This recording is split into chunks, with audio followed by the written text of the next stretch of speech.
Damos gracias al Señor esta mañana porque estamos aquí.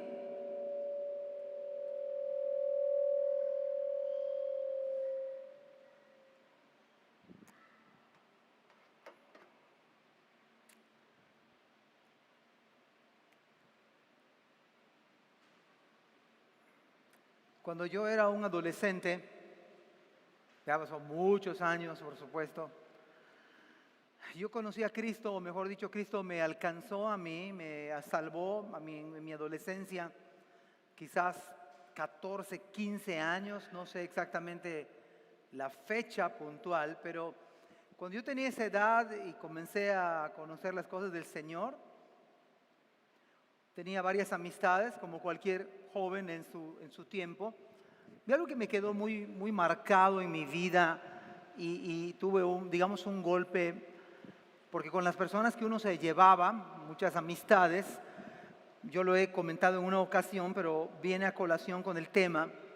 Una de esas personas que uno aprecia y cercanas a uno, me preguntó: oye, ¿es cierto que tú lees la Biblia? Y como evidentemente yo ya había empezado a leer la Biblia, le dije sí. Y me dijo: no me vuelvas a hablar nunca más. Y en esa edad, la verdad, para mí fue muy significativo que alguien tan cercano a uno me dijera, por el hecho de leer la Biblia, que yo no le volviera a hablar nunca más.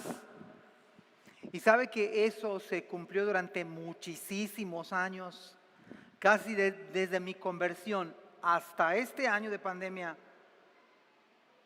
Yo siempre le decía a mi esposa, contaba esta anécdota, pero hasta este año de pandemia tuve un diálogo por medio de redes sociales con esa persona, lo cual me causa muchísimo gozo.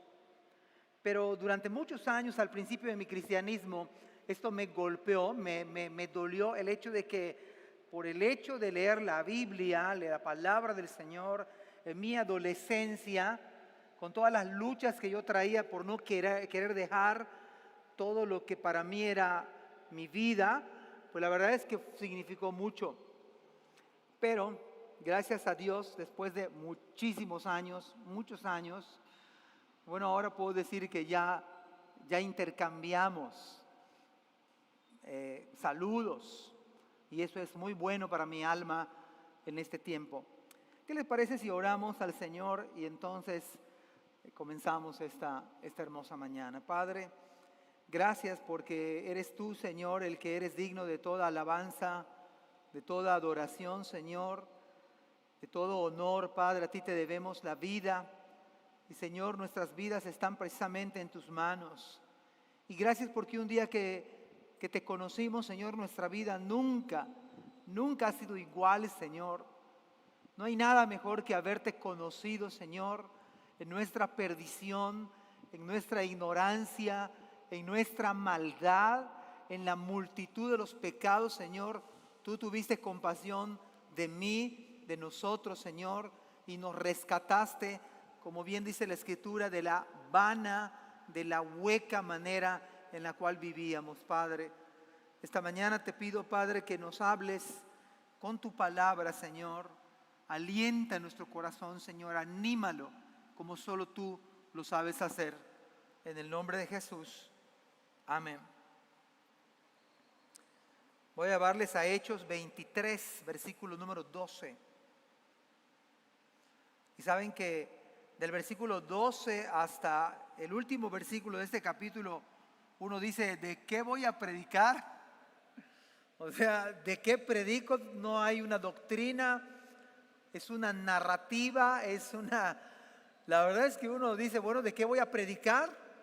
Cuando uno abre la Biblia, dice, ¿cuál es el tema aquí? ¿Cuál es el tema central de estos pasajes bíblicos? Dado que es una narrativa de algo que le pasó a Pablo. Ni siquiera son consejos como Pablo dice a Timoteo: huye de las pasiones juveniles o algún tema, sé ejemplo de los creyentes en palabra, conducta, pero no hay eso aquí, lo cual hace el versículo un poco complicado, pero al mismo tiempo apetecible para leerlo quizás con mayor detenimiento, y es el caso esta mañana. Dice la palabra del Señor, versículo 12 de Hechos 23. Venido el día, algunos de los judíos tramaron un complot y se juramentaron bajo maldición, diciendo que no comerían ni beberían hasta que hubiesen dado muerte a Pablo.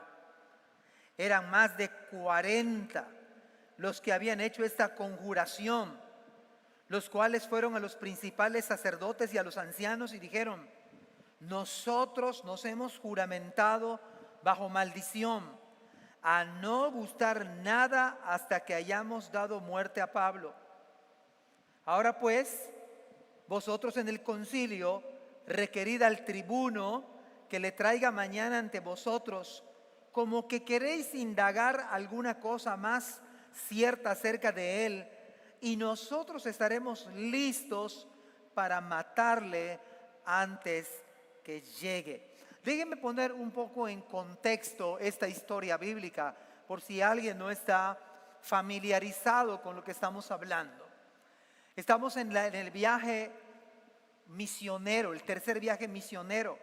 Aunque aquí no estaba haciendo misiones como tal, no estaba levantando iglesias como tal, pero está en la obra misionera, está en el ministerio, está sirviendo a Cristo, está buscando cómo extender el reino del Señor. Y es en esa situación donde le viene este complot. Aquí sí es un complot. A la luz de la Biblia textualmente dice un complot bajo juramento. En esta mañana yo quiero compartirles 2 escenarios en la obra misionera. 2 escenarios. De hecho, no creo que haya otros más. Hay 2 escenarios, y el primer escenario que yo veo en estos primeros versículos es persecución, posiblemente hasta la muerte. Persecución es el primer escenario que vamos a ver esta mañana. Una persecución, una frontal persecución. Ahora, yo pienso esta mañana, y déjeme decirle lo siguiente: yo no puedo entender la angustia que estaba sufriendo el apóstol Pablo. La única razón es que él estaba sirviendo a Cristo. O sea, como que no sería muy congruente o difícil de entender. Estoy sirviendo a Cristo y hay complot contra mí. Estoy sirviendo a Cristo y estoy sufriendo. ¿Cómo está eso? Como que nuestra mente occidental, como que nuestra cultura no va de acuerdo con esto. Porque ¿cómo es que si sirvo a Cristo? ¿Cómo es que si sigo a Cristo voy a sufrir? Acá en esta iglesia no es pare de sufrir. Me parece que el Evangelio presenta otra situación. Es más, en este momento Pablo ni lo sabía. Pablo estaba detenido judicialmente, podemos decir, o militarmente hablando. Estaba detenido solo por parecerse y hablar como Cristo. Solo por predicar frontalmente la palabra, puntualmente la palabra. Esa era la razón. Entre otras razones eran los celos, la envidia, el odio, el rencor, el resentimiento. Además dice la Biblia, porque la Biblia enseña que debemos ayunar, ¿sí o no? ¿Eso enseña la Biblia o no? Bueno, la Biblia habla de un ayuno, de abstenerse de ciertas cosas o de alimentos, aunque la humildad, la humillación, un corazón contrito y humillado no desprecia al Señor. El problema de nosotros es que si ayunamos y nos creemos más que los otros que no ayunan, ahí creo que estaríamos pecando. Porque el asunto es que el ayuno es para buscar a Dios. Es más, cuando uno ayuna debe lavarse la cara para que no vean los demás que está en ayuno. Pero acá hubo un ayuno perverso. Este ayuno perverso tenía cara de homicidio. Más de 40 hombres se habían propuesto bajo juramento: no vamos a tomar alimentos, no vamos a beber absolutamente nada hasta que veamos el cadáver de Pablo. Más de 40. ¿Quién comenzó el odio? No lo sabemos. Pero el odio es contagioso. Es como la raíz de amargura que describe el libro de los Hebreos. No sea que brotando alguna raíz de amargura y que por ella contaminemos a los demás. Porque el que está amargado suele decírselo a otro. ¿Sí o no? Y ese otro se amarga y empieza a contaminarse. Entonces acá hay más que amargura. De amargura pasó a resentimiento, a odio, a deseos de venganza, hasta que más de 40 hombres se propusieron un ayuno y juramentaron. En ese tiempo, este juramento se le conocía como el Kerem. No Keren, alguna hermana que se llama aquí. Era el Kerem. ¿Y qué significaba el Kerem? Significaba, escúchenlo bien, vean lo que significaba el Kerem, esta maldición que dice la Biblia, que Dios me maldiga si fracaso en esto. ¿Hasta dónde el odio puede llevar a un individuo? ¿Hasta dónde el rencor puede llevar a un individuo? Hasta decirle que Dios me maldiga si fracaso en esto. ¿Cuál era ese juramento bajo maldición? Si no mato a Pablo, que Dios me maldiga. Que Dios me maldiga si no mato a Pablo. Un hombre que estaba sirviendo a Cristo. Un hombre que olía a evangelio y a ovejas. Un hombre que servía al Señor íntegramente. Lo odiaban por eso. Le aborrecían por eso. Por eso, el primer escenario tiene que ver con persecución y posiblemente hasta la muerte. Usted y yo vamos a ser perseguidos de alguna manera. Ese es el mensaje. Si usted está sirviendo a Cristo de algún modo, de alguna manera, usted va a sufrir persecución. Hasta ahora, no la tenemos con armas quizás. Hay una persecución ya ideológica. Pero este propósito de estos más de 40, hermanos, salían de las mismas entrañas del infierno. Porque qué hombre, claro, un hombre sin Cristo, una persona sin Cristo puede llegar a odiar tanto. Por eso Pablo habla de que entre nosotros, los cristianos, no debe haber resentimientos, rencores. No debe haber. Mateo capítulo 18, que a veces leemos aisladamente, nos enseña que no debemos ser piedra de tropezo a los pequeños y que debemos ser humildes como los niños. Y habla de la oveja descarriada que hay que ir a buscar. Y bajo ese contexto de Mateo 18 surge: si tu hermano peca contra ti, y hazlo de manera humilde, y hazlo de manera de que no seas tropiezo para tu hermano. Y ese hermano es como la oveja que se descarría. Dejar a las 99 e ir por esa oveja descarriada. Esa es la idea bíblica. Ahora bien, una de las cosas que me gustan, porque yo no entiendo cómo, imagínense la angustia de Pablo cuando vitoreaban o cuando pedían su muerte. O sea, usted puede imaginar el impacto emocional. Si usted está sirviendo a Cristo y la gente le está odiando, una multitud, y ahora quieren matarle. Hermanos, solamente podemos entender, y esto es lo maravilloso del Evangelio, Hechos 18, versículo 9 y 10. Hechos 18 es un antecedente muy interesante, muy valioso. Ya Cristo le había dicho lo siguiente. Entonces el Señor dijo a Pablo en visión de noche: no temas. Hermanos, qué hermosa palabra de Cristo es la que podemos escuchar usted y yo esta mañana.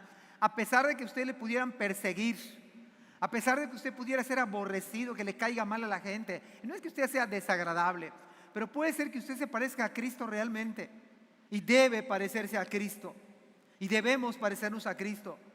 Va a haber gente que no le vamos a agradar por eso mismo, porque usted se parece a Cristo, porque usted ya habla como Cristo la palabra, usted ya piensa como Cristo. Usted va a ser aborrecido. Pero escuchar de viva voz de Cristo: no temas, yo estoy contigo. Eso es lo que sostuvo a Pablo ante este verdadero complot, ante esta verdadera persecución. Habla y no calles, sigue hablando, no te detengas. Y versículo 10 es maravilloso: no temas, yo estoy contigo. Hermanos, y mire la promesa que también está vigente para el día de hoy para nosotros. Si usted el día de mañana padece por Cristo, y me llama la atención que en algunos casos el Señor dijo: yo soy la luz del mundo, mi paz os dejo, mi paz os doy, así lo dice, ¿verdad? Yo no la doy como el mundo la da.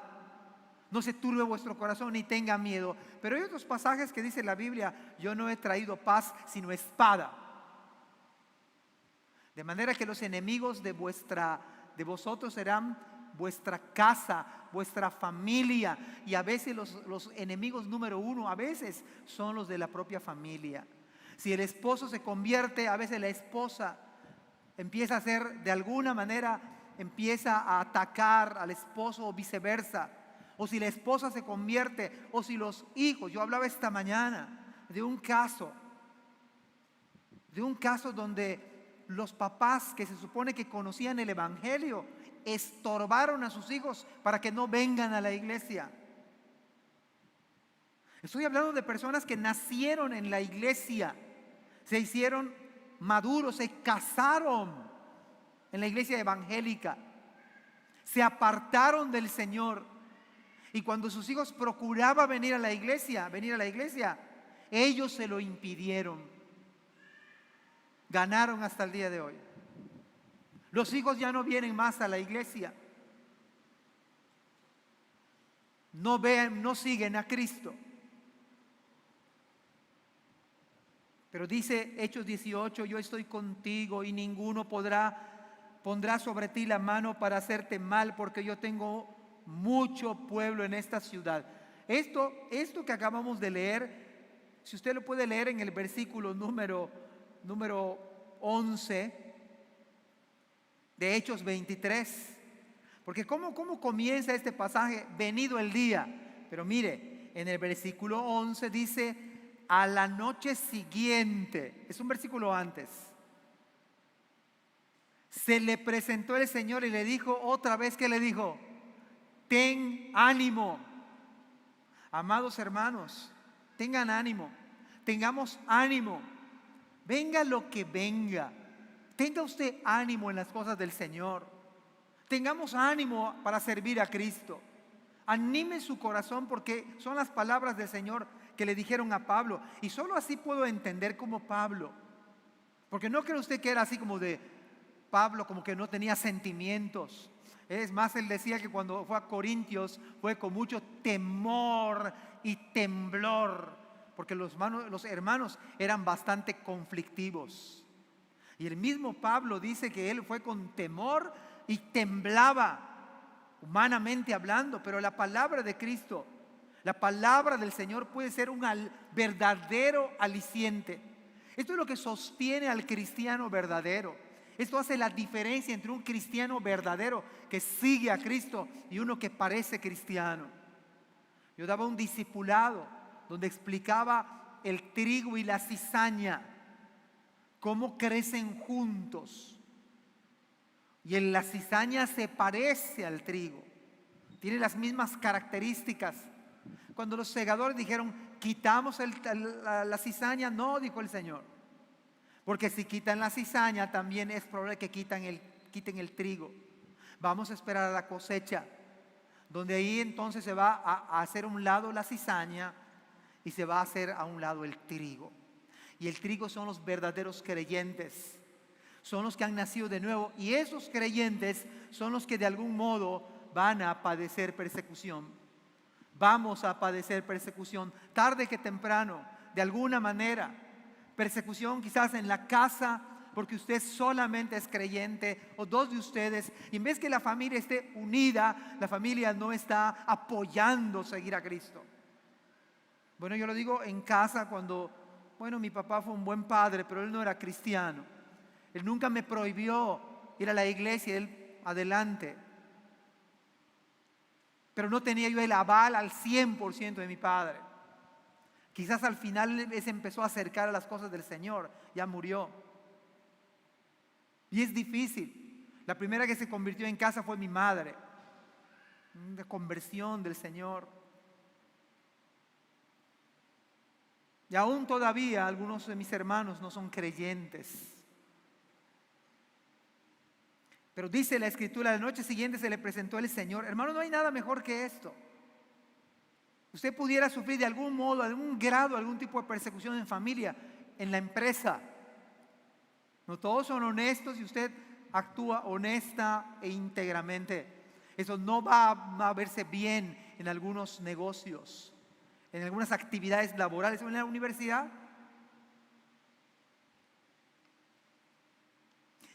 Sin embargo, una noche antes de ese complot, el Señor estaba diciéndole a Pablo: no temas, Pablo, no temas lo que venga. Y en esta mañana yo le puedo asegurar con la palabra que si usted realmente va a seguir a Cristo, usted va a padecer. Usted y yo vamos a padecer algo. En algún grado, en alguna forma, la Escritura se va a cumplir. Ahora, ¿qué podemos decir? Hermanos, si el Señor nos habla, usted se convierte en otra persona.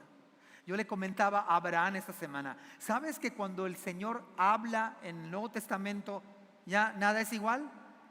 Usted lea con detenimiento las veces que Cristo habla. Nada es igual. Absolutamente nada es igual. Cada vez que Cristo abre su boca en todo el Nuevo Testamento, nada es igual. Absolutamente nada. Véalo cuando Él se encuentra con el endemoniado gadareno. Volvió a ser igual a aquel que estaba desnudo y que nadie le podía someter. Jamás volvió a ser igual. Ahora lo vemos, dice el Nuevo Testamento, vestido en su juicio cabal, hablando con cordura y diciéndole a Cristo: déjame que yo te siga. Y el Señor le dijo: ve a tu casa y cuéntale a los tuyos cuán grandes cosas el Señor ha hecho contigo. Nada es igual cuando Cristo nos habla. Nada, absolutamente. Mire la mujer samaritana, 5 maridos y vivía en unión libre, y vivía en adulterio con el 6º. Trae a tu marido, le dijo Cristo. No tengo marido. Bien has dicho, porque con el que vives no es tu marido. ¿Se puede imaginarse cómo se sintió esa mujer? Nunca había visto a Cristo, no sabía nada de Cristo, pero sabía Cristo todo de ella, porque Él mismo la creó. Cuando alguien oye la palabra, jamás vuelve a ser el mismo. 5 panes y 2 peces, y el Señor ora a su Padre y alimenta a más de 20,000 personas en 2 ocasiones. Nada es igual. Esa noche fue vital para Pablo, como puede ser vital para nosotros. Ten ánimo cuando Cristo nos habla. Nada es igual, todo cambia, absolutamente todo. Ahora, hermanos, fíjese que la Biblia dice que el Señor se le presentó a Pablo. ¿Hay algo que se pueda comparar con la presencia misma del Señor? ¿Acaso los verdaderos creyentes no hemos experimentado la presencia del Señor en nuestras vidas? ¿No acaso dijo Cristo: yo estoy con vosotros todos los días hasta el fin del mundo? ¿No está Cristo con nosotros hoy, esta mañana? ¿No ha experimentado usted la presencia del Señor? ¿Alguna vez usted no ha llorado por sus pecados? Yo sí. ¿No ha llorado usted cuando abre la palabra? Yo sí. Y no es que yo sea más espiritual que ustedes, simplemente Dios me habla. He experimentado la presencia del Señor. Nunca le he visto, nunca le he tocado, pero me ha hablado.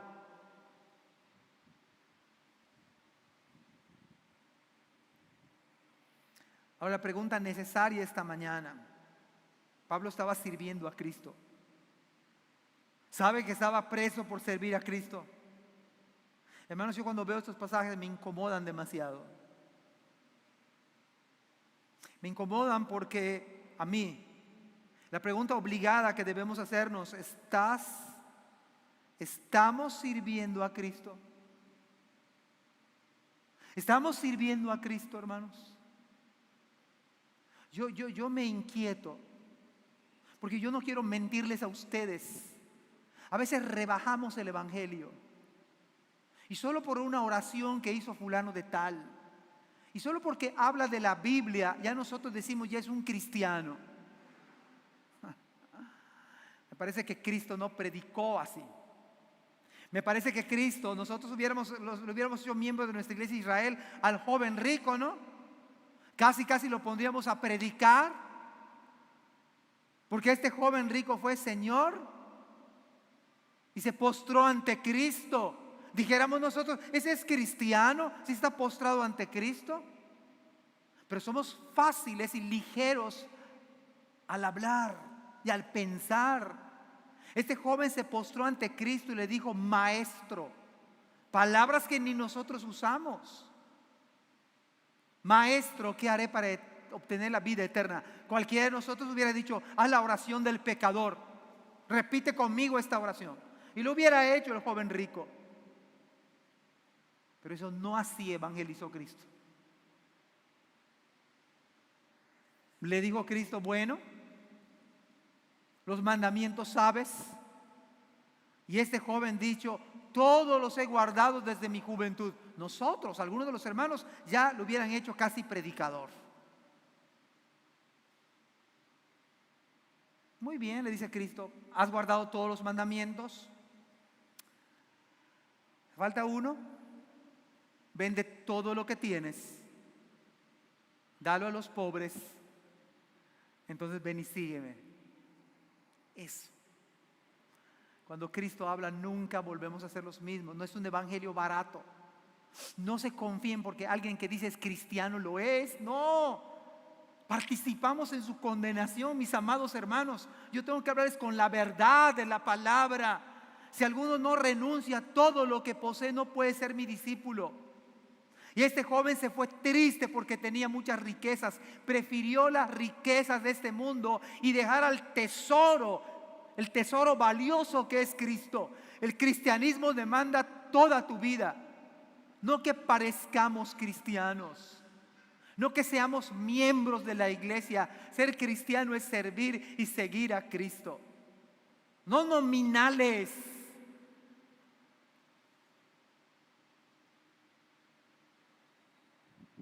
Por eso me incomoda este pasaje. Me incomoda para bien. Ahora preguntémonos, ¿estamos sirviendo a Cristo? ¿Servir a Cristo? ¿Seguir a Cristo? ¿Soy un cristiano verdadero? ¿Tengo humildad? ¿Soy humilde? ¿Estoy siendo humillado por el Señor? Yo me humillo. Ve a Juan el Bautista. Es necesario que tú crezcas y que yo mengüe.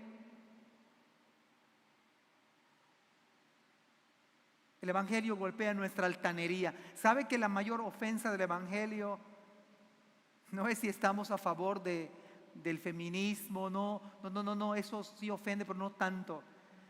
El evangelio ofende por Cristo mismo. Y si usted es un seguidor de Cristo, va a estar de acuerdo con Cristo. No es un evangelio barato.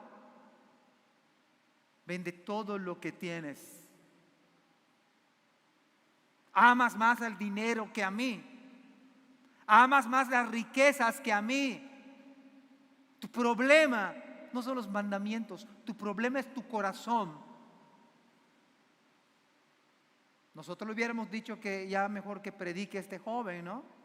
No, pues si se postró ante Cristo, le dijo, maestro, guarda los mandamientos.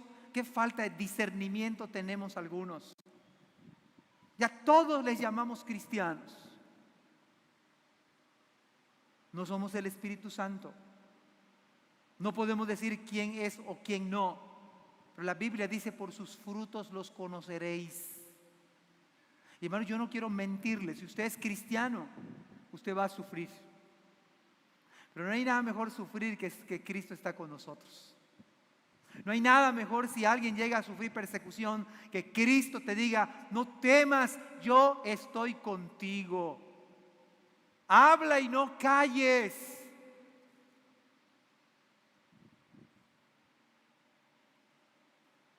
Si sigues a Cristo genuinamente, quizás pudiera ser odiado por los de tu propio lugar, de tu área más cercana, de tu propia familia. Quizás no te inviten a sus fiestas comunes, donde abunda las malas palabras, el alcohol.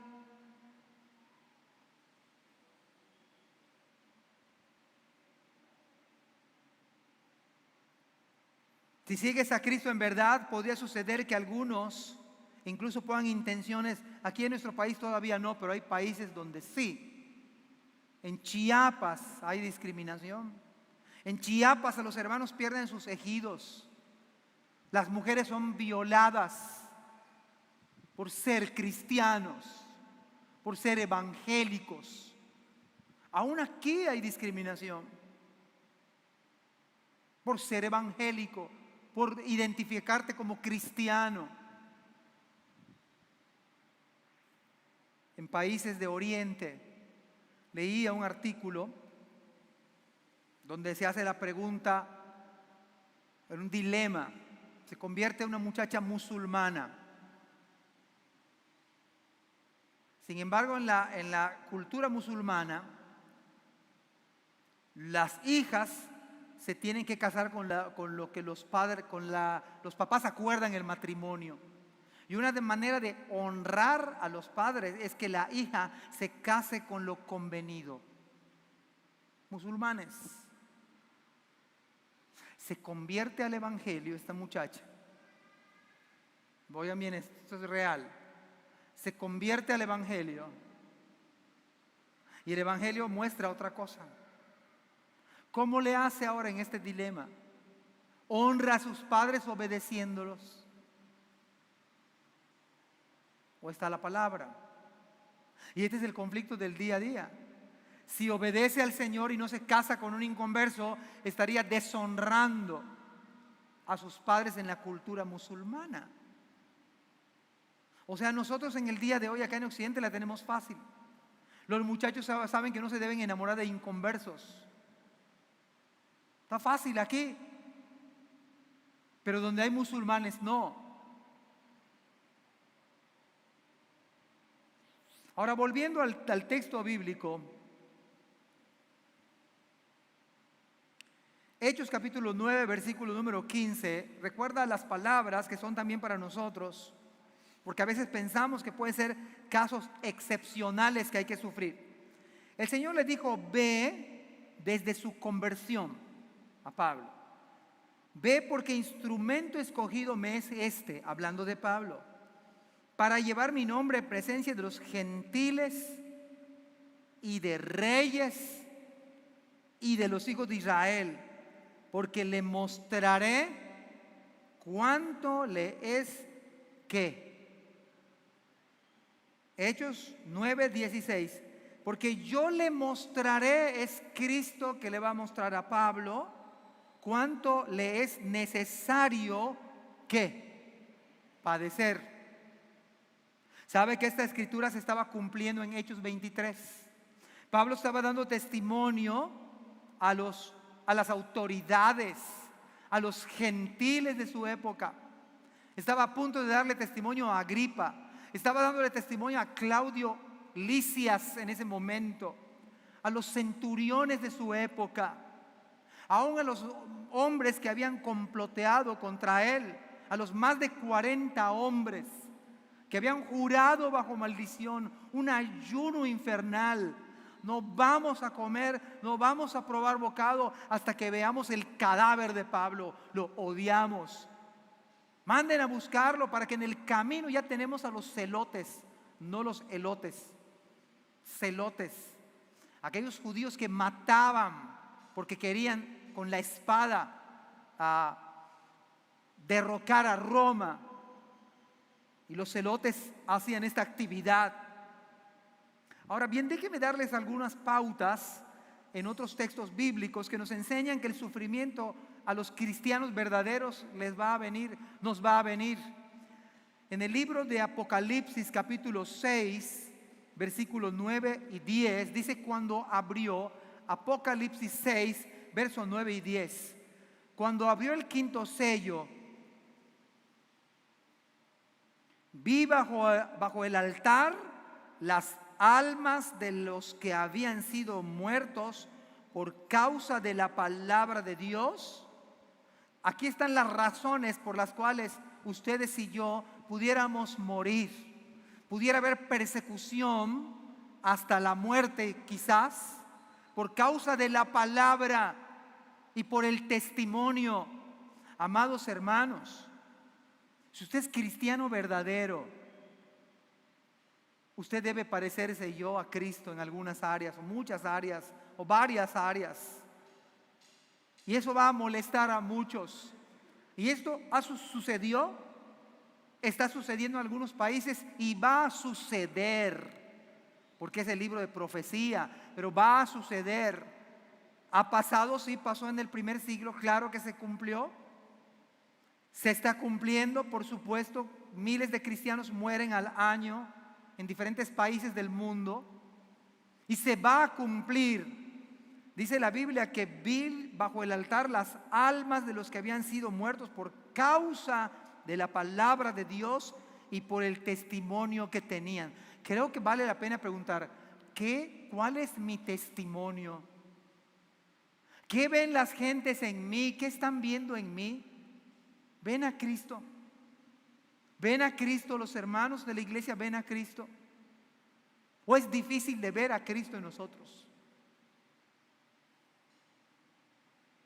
Versículo 10 dice: y clamaban a gran voz diciendo: ¿hasta cuándo, Señor santo y verdadero, no juzgas y vengas nuestra sangre en los que moran en la tierra? Apocalipsis 2:10. Qué interesante es que se vuelve a repetir. Me parece que el Señor conoce que somos miedosos, ¿no? Aunque el más valiente tiene miedo, tiene temores. Temor al futuro, temor a la pandemia, temor a la muerte. Hay miedo. Temor a hablar de Cristo ante un empresario o ante un amigo o ante los compañeros de la prepa, de la universidad. Hay temor humano. Pero Apocalipsis 2:10 advierte: no temas en nada lo que vas a disfrutar. Eso dice la Biblia, lo que vas a padecer. Si tú eres cristiano verdadero, tu vida va a tener en algún momento dado un sufrimiento. No temas en nada lo que vas a padecer. He aquí, el diablo echará a algunos de ustedes en la cárcel para que seáis probados. Y tendréis tribulación por 10 días. Sé fiel hasta la muerte, yo te voy a dar la corona de la vida. Pero me llama más la atención Juan capítulo 15, porque algunos pueden decir: bueno, lo que pasa, pastor, que eso le pasa a los misioneros. Sí, en gran medida sí. Pero resulta que Juan capítulo 15 no habló Cristo a los misioneros. Es un tema universal. Es verdad, se lo dijo a sus apóstoles, pero aplica a nosotros también.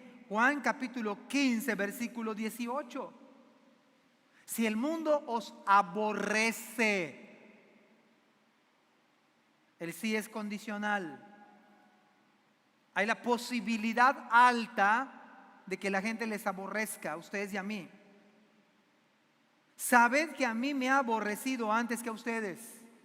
O sea, en el escenario que ustedes sean aborrecidos por su esposo, por sus tíos, por sus abuelos, por un hermano de la sangre, porque usted es cristiano, o en la prepa, o en el trabajo, dice Cristo: a mí, si esto les pasa, a mí ya me pasó primero.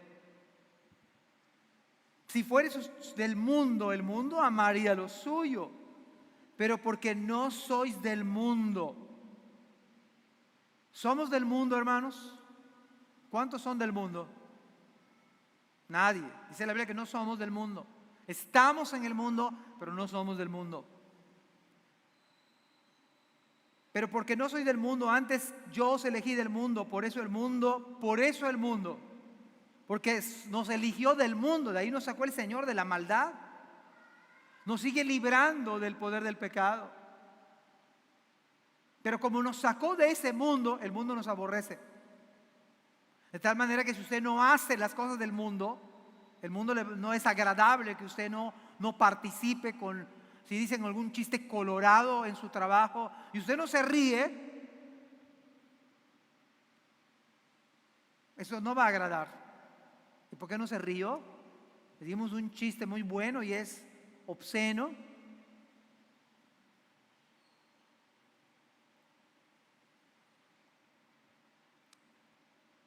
Acordaos, versículo 20, capítulo 15, de la palabra que yo os he dicho. El siervo no es mayor que su Señor.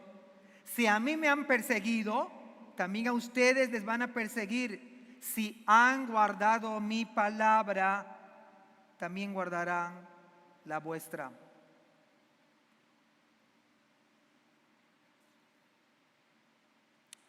Por lo tanto, mis amados hermanos, cada vida que está aquí, cada hermano debe dar testimonio de Cristo. Debemos hablar como Cristo, actuar como Cristo. Y si esto pasa, le va a ser aborrecido. No va a encajar con este mundo. Cómo piensa usted, cómo actúa usted. No somos del mundo.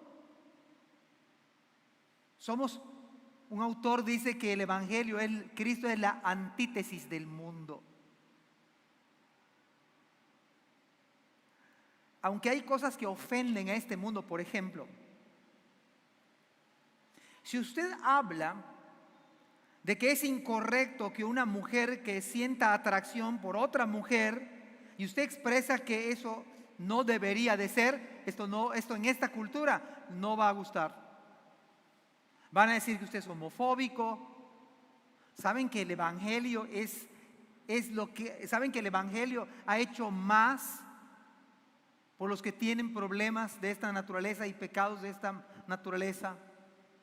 El Evangelio, la iglesia, es la que tiene la mejor opción. Al contrario, es la iglesia donde es el Evangelio, donde la gente puede cambiar por el poder de Dios. Sin embargo, si usted lo expresa así nada más, usted va a ser odiado. ¿Sabía usted que 42 millones de abortos se llevan a cabo cada año? 42 millones de abortos. Si usted se escandalizaba por la Alemania nazi de Hitler, usted y yo debemos escandalizarnos y hablar a favor de la vida, de las dos vidas. Pero esto es contracultura. Contracultura. En otras palabras, 115,000 asesinatos.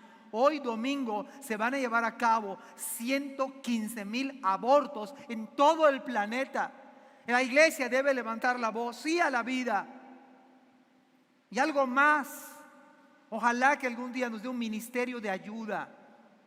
Los hermanos que tienen preparación o tenemos preparación en el área humanista, de las ciencias sociales, aunque algunos tenemos mezclado ingeniería civil en mi caso con sociales. Pero deberíamos hacer algo como cristianos desde una perspectiva evangélica, reformada, a la luz de la Biblia, ayudar. Yucatán sigue teniendo el número 1 en homicidios por ahorcamiento. La gente se suicida. Yo le decía a los jóvenes, Yucatán es el epicentro de la prostitución por medio de redes sociales. Hay 5 grupos en el estado. 5 grupos por redes sociales que se dedican a la prostitución. Ya no está, hay 200 mujeres en Mérida que se dedican a la prostitución. Y N cantidad que no se sabe por medio de 5 grupos en Yucatán, de redes sociales. ¿Y la iglesia qué hacemos? Si la Biblia dice que ¿cómo se llama? Las prostitutas irán adelante del reino de los cielos que nosotros. Esto se tiene que cumplir sí o sí. Pero la iglesia tiene que despertar. Por eso me incomoda el pasaje. Porque Pablo no estaba pensando en vacaciones solamente. No estaba pensando en la Riviera Maya. No estaba pensando en mejorar su casa, su auto. Pablo estaba metido en la obra misionera. Y me parece que la iglesia tiene que ser sacudida. Me parece que no es solamente hablar que estamos a favor del aborto. Algo debemos hacer los discípulos de Cristo. Y para que las rameras se conviertan en el evangelio, algo debemos hacer. Cuando menos empezar a orar. Señor, que tu palabra se cumpla. Y Señor, cómo alcanzar a esas mujeres que hoy por hoy son explotadas, una gran cantidad. Cada vez que un varón o una mujer le da clic a la pornografía, está apostándola para que una adolescente sea secuestrada, obligada, esclavizada. Cada vez que le damos o se le da un clic a la pornografía, es contribuir para que una adolescente más o miles de estas se esclavicen con algo que no quisieran.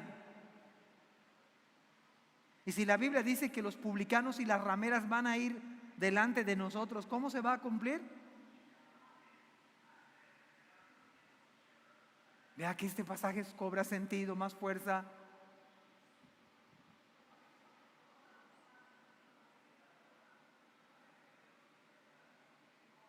El evangelio mismo es una ofensa muchísimo más grande que lo que acabo de mencionar.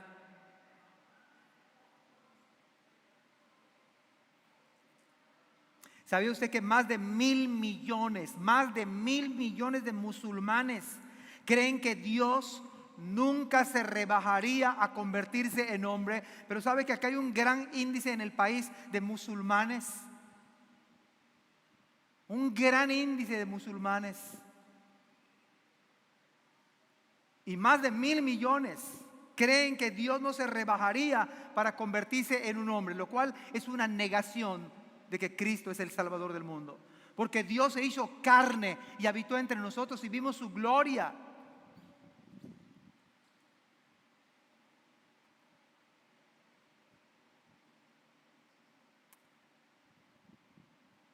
Mateo capítulo 5, versículo 11 dice: Dios los bendice a ustedes.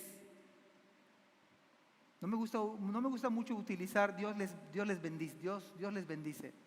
Me gusta más Dios te bendiga, porque Él es el único. Ni me gusta mucho la modernidad de yo te bendigo. Está moderno, pero no es muy bíblico. Más bien es Dios te bendiga, Dios les bendiga. Acá dice Dios los bendice a ustedes. Cuando la gente les hace burla.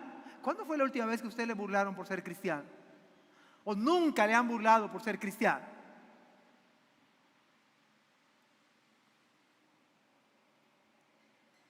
Y los persigue y miente acerca de ustedes y dice toda clase de cosas malas en su contra, porque son mis seguidores. Bienaventurados, dice la versión 60. Cuando por mi causa os persiguen y os vituperan y digan toda clase de mal contra vosotros mintiendo. Gozaos y alegraos, porque vuestro galardón es grande en los cielos, porque así persiguieron a los profetas que fueron antes que vosotros. Entonces la persecución es para los verdaderos cristianos. Pero hay una enorme bendición, porque ese es el distintivo de un verdadero cristiano. Si a usted no le burlan por ser cristiano, piénsele. Estaba viendo un video en YouTube de la cultura japonesa. Me llamó mucho la atención algo que les voy a compartir. El japonés, y dije, en algo nos parecemos a los japoneses, aparte, como dice el hermano Marco, de los ojos rasgados, aparte de eso. Porque el japonés resulta que a todo dice que sí. Y para no agraviar a una persona, no queda mal con nadie. O sea, políticamente hablando, pues vamos a suponer, le digo algo a Josué, pero no quiero quedar mal con Fernanda. Entonces le digo también que sí. Me parece que a veces el yucateco, nosotros yucatecos así actuamos y eso es indebido. Me parece que no queremos incomodar a nadie y me parece que queremos quedar bien con todos. Y la Biblia dice hablar la verdad cada uno con su prójimo. Y me parece que deberíamos exhortarnos unos a otros constantemente en amor, pero sí exhortarnos. Y habrá momentos en que tengamos que hablar. Y eso es súper saludable, hermanos. Es lo más bíblico. Hablar la verdad cada uno con su prójimo. Si tu hermano peca contra ti, ve y repréndele estando tú y él solos. Si te oyere, has ganado a tu hermano. Gana a tu hermano cuando lo reprendes. Corrige al sabio y te amará. Ahora corriges al necio y te va a aborrecer. Pero se tiene que cumplir la Biblia. Y la NTV dice: alégrense, estén contentos porque les espera una gran recompensa en el cielo. Este mensaje de hoy es inaceptable en la cultura de hoy. En la cultura del famoso foro de Davos, esto no funciona porque la cultura de Davos es el individualismo. No te metas con mi vida. A mí nadie me tiene que decir nada. Eres mi papá, eres mi mamá. Y eso lo traemos en la iglesia a veces y tenemos ese concepto del foro de Davos, el individualismo. Con mi vida no te metas. Pero en la iglesia, en el reino de Dios, es todo lo contrario.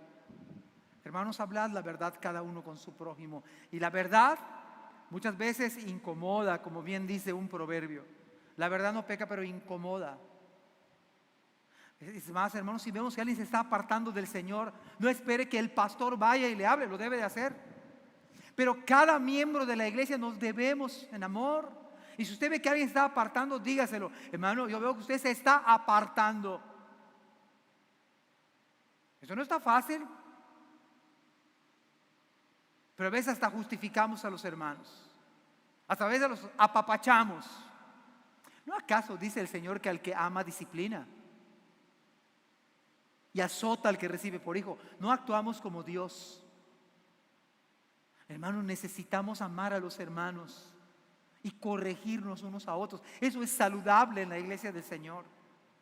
Y me parece que esto va a traer cierto rechazo.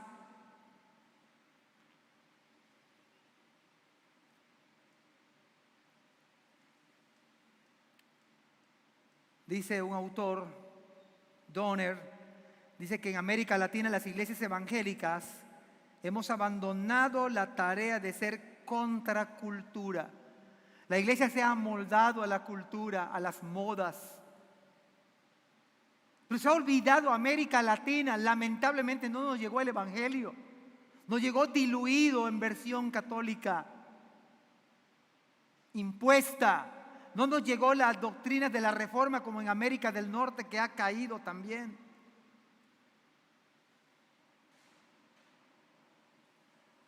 Ha abandonado a América Latina al ser contracultura, ser respuesta y alternativa a la cultura imperante. Nos hemos conformado con ser subcultura, un fragmento más, una opción más en el supermercado de filosofías, sectas, religiones.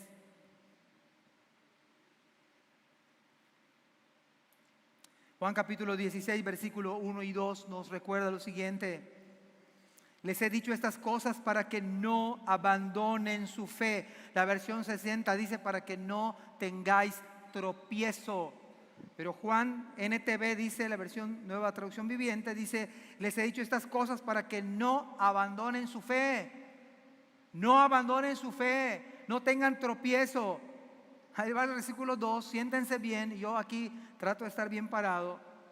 Los expulsarán de las sinagogas. Y llegará el tiempo en quienes los maten pensarán que están haciendo un servicio santo para Dios. Los más de 40 hombres pensaban que estaban haciendo un servicio a Dios por tratar de matar a Pablo. Por tratar de matar a Pablo, estos hombres estaban cumpliendo lo que Cristo advierte a todos. El primer escenario entonces es de persecución.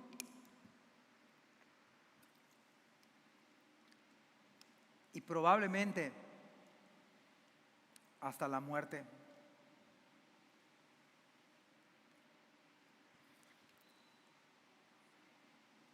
Hay que recordar, mis amados hermanos, que vida de cristiano es vida de iglesia. Más que nunca yo quiero recordarles, vida de cristiano es vida de la iglesia, donde haya una cercanía entre ustedes y nosotros, no distancias. Hay que tirar el muro de Berlín, que nosotros lo tenemos, algunos tienen erigido todavía. Hay que acercarnos más. Dice la Biblia, estimularnos al amor, pero luego primero dice, no dejando de congregarnos, como algunos tienen por costumbre. Estimularnos al amor y a las buenas obras, exhortándonos, tanto que habéis que aquel día, el día del Señor se acerca. Entonces, hermanos, esto es algo que necesitamos los creyentes. La vida cristiana, la vida de un discípulo verdadero, eso es vida de iglesia. Pero voy a recordarles otra cosa. La vida de la iglesia es vida de misiones. Estamos tan cómodos nosotros, mis amados hermanos. Estamos tan cómodos que me parece que no estamos haciendo bien. Que creo a la luz de la Biblia que deberíamos pensar en cómo hacer extender el reino. No tengo yo idea particular en este momento, cómo orar por los países de Centroamérica, todos los que están, Cuba, Venezuela, Guatemala, El Salvador, cómo hacer llegar el evangelio a otros estados de nuestra república. Hoy me gozo porque Alex, que estamos apoyando en oración y con una ofrenda de parte de esta iglesia, de ustedes, va a estrenar instalaciones en su culto presencial. Eso es maravilloso. Pero ¿cómo están nuestros hermanos de Izamal hoy por hoy? ¿Están creciendo? ¿Cómo está Comunidad de Gracia? ¿Qué hemos hecho más en Tixcocop? ¿Qué vamos a hacer en Ticul? ¿Qué? ¿No hay iglesia en Junucmá? ¿No hay iglesia bautista menos reformada? ¿No hay en Junucmá? ¿Quién va a ir? ¿Quién de nosotros va a ir? Estamos cómodos acá, un solo servicio el domingo. Está súper cómodo. Todos estamos pensando en nuestros trabajos, en mejorar nuestra economía. Está bien, no está mal. Pero el punto es, hermanos, es que debemos pensar todo es para la gloria de Dios. Mis credenciales académicas, ¿cómo sirvo a Cristo? Esto que ven, por eso me incomoda en un buen sentido. Porque no es posible que la iglesia piense como piensa hoy. Algo más tenemos que hacer ustedes y yo. Yo no puedo solo. Yo termino aquí por la gracia de Dios, ¿cómo? Y me voy a la otra iglesia. Pero hay mucho más que se requiere de ustedes y de mí. ¿A quién enviaremos? Dice el Señor. Ojalá y algunos de ustedes dijera, heme aquí, envíame a mí. ¿Va a haber persecución? Sí. ¿No va a ser fácil? No, no es fácil. Pero no hay nada mejor que yo conozca que servir a Cristo. No hay nada mejor. La próxima semana, si Dios nos da vida, vamos a ver el segundo punto, el cuidado soberano del Señor. Está buenísimo, porque como Dios en su soberanía, yo no creo en accidentes, no creo en casualidades, no hay.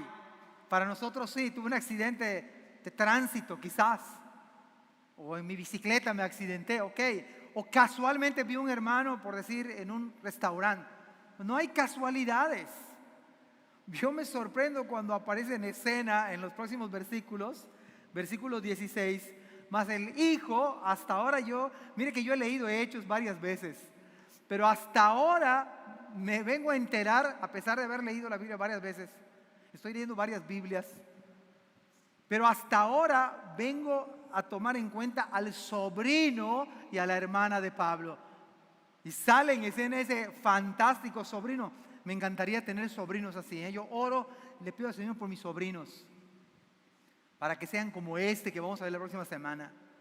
Un sobrino que sale en escena, quién sabe de dónde. No dice la Biblia que era creyente, no dice si quería imitar a Pablo, pero sale a la escena la hermana y el sobrino. Y ese es clave, cómo Dios lo utiliza en su soberanía. La próxima semana, si Dios nos da vida, nos da salud, hablaremos del segundo escenario de la obra misionera. Hoy vimos que puede ser sufrimiento, persecución hasta la muerte. Pero la próxima semana, les voy a dejar picados. La próxima semana veremos, si Dios nos da vida, cómo Dios cuida soberanamente a sus siervos. Cómo Dios cuida a gente que está sirviendo. Que Dios les bendiga. Amén.